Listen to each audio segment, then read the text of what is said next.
સુરતમાં હત્યાનો સિલસિલો યથાવત. ચોક બજાર વિસ્તારમાં યુવકની હત્યા. સુરત શહેરના ચોક બજાર વિસ્તારમાં હત્યાનો બનાવ બનતા ચકચાર મચી છે. કલ્પેશ પારઘી નામના યુવકની તીક્ષ્ણ હથિયારના ઘા મારી હત્યા કરવામાં આવી હોવાનું સામે આવ્યું છે. હત્યાની ઘટનાને અંજામ આપ્યા બાદ આરોપીઓ ફરાર થઈ ગયા હતા. પ્રાથમિક માહિતી મુજબ મૃતક કલ્પેશ પારઘીનો પણ ગુનાહિત ઇતિહાસ હોવાનું જાણવા મળ્યું છે. બનાવની જાણ થતાં ચોક બજાર પોલીસ ઘટના સ્થળે પહોંચી હતી અને સમગ્ર મામલે તપાસ હાથ ધરી છે. હત્યા પાછળનું ચોક્કસ કારણ અને ફરાર આરોપીઓ અંગે પોલીસ દ્વારા વધુ તપાસ કરવામાં આવી રહી છે. રિપોર્ટ ભાવેશ ત્રિવેદી, સુરત.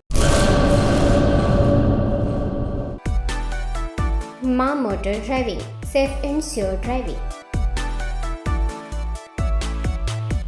ડ્રાઇવિંગ એ શોખ સાથે આપની મોટી જવાબદારી પણ છે. અમારા ઇન્સ્ટ્રક્ટર દ્વારા સચોટ અને સરળ માર્ગદર્શન. આપની રોજની તાલીમની માહિતી મેળવીને શું અધુરાશ છે એના ઉપર પૂરું ફોકસ કરાય છે.